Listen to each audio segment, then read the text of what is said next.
పట్టభద్రుల ఎమ్మెల్సీ ఉప ఎన్నికలకు సంబంధించిన డీటెయిల్స్ చూస్తున్నాం. మొత్తం 52 మంది అభ్యర్థులు పోటీ పడుతున్నారు. ఉమ్మడి నల్గొండ, వరంగల్, ఖమ్మం పట్టభద్రుల ఎమ్మెల్సీ ఎన్నికల్లో 11 మంది అభ్యర్థులు నామినేషన్ ఉపసంహరించుకున్నారు. ఈ నెల 27న ఓటింగ్ జరగబోతోంది. జూన్ 5న కౌంటింగ్ జరగనుంది. ఉదయం 8 గంటల నుంచి సాయంత్రం 4 గంటల వరకు ఈ పోలింగ్ జరుగుతుందంటూ ఎన్నికల అధికారులు తెలిపారు.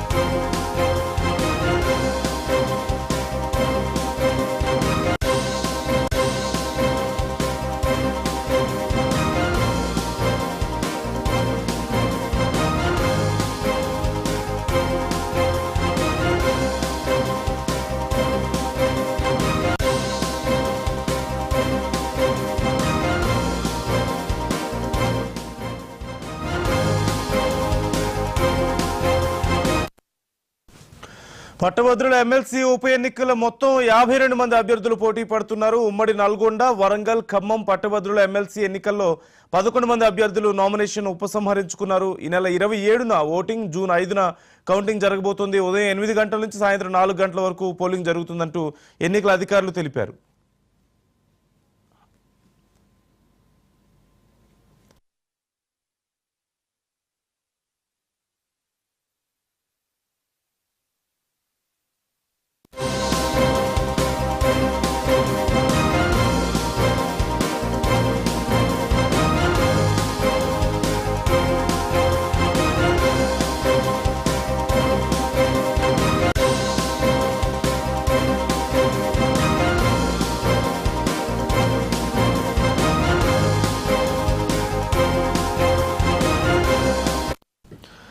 ఇక ఈ అంశానికి సంబంధించి పూర్తి సమాచారం మా తెలంగాణ బ్యూరో చీఫ్ సుధాకర్ అడిగి తెలుసుకుందాం.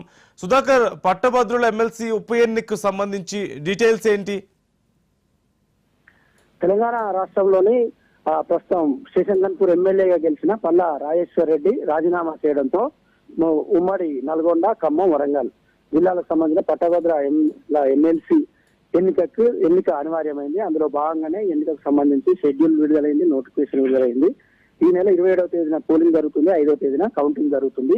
దీనికి సంబంధించి మొత్తం 52 మంది అభ్యర్థులు పోటీలో ఉన్నారు. అందులో ప్రధానంగా చూసినట్టయితే కాంగ్రెస్ పార్టీ నుండి తీన్మార్ మల్లన్న, ఆలియా చింతపండు నవీన్, అదేవిధంగా భారతీయ జనతా పార్టీ నుంచి గుజ్జుల ప్రేమేందర్ రెడ్డి, అదేవిధంగా బీఆర్ఎస్ నుంచి ఏనుగు రాకేష్ రెడ్డి, ఈ ప్రధాన పార్టీలకు సంబంధించిన 3 అభ్యర్థులు వీరైతే మిగతా వారందరూ కూడా స్వతంత్ర అభ్యర్థులుగా పోటీ చేస్తున్నారు. ఈ పట్టభద్రుల ఎమ్మెల్సీలకి సంబంధించి ముఖ్యంగా 3 రాజకీయ పార్టీలు దీన్ని ప్రతిష్టాత్మకంగా తీసుకుని అభ్యర్థులను బరిలో నిలిచాయి. గతంలో పల్లా రాజేశ్వర్ రెడ్డి, ప్రొఫెసర్ కోదండరాం, తీన్మార్ మల్లన్న, రాణి రుద్రమ, జయసారథి రెడ్డి ఇలాంటి వారందరూ ప్రధానంగా అభ్యర్థులు అందరూ పోటీ చేశారు. అప్పుడు స్వల్ప తేడాతో తీన్మార్ మల్లన్న పైన పల్లా రాజేశ్వర్ రెడ్డి గెలిచారు. గెలిచిన తర్వాత ఇటీవల జరిగిన అసెంబ్లీ ఎన్నికల్లో ఆయన జనగామ ఎమ్మెల్యేగా పోటీ చేసి జనగామ ఎమ్మెల్యేగా ఆయన గెలిచారు. గెలిచిన కారణంగా ఈ ఎన్నిక వచ్చింది.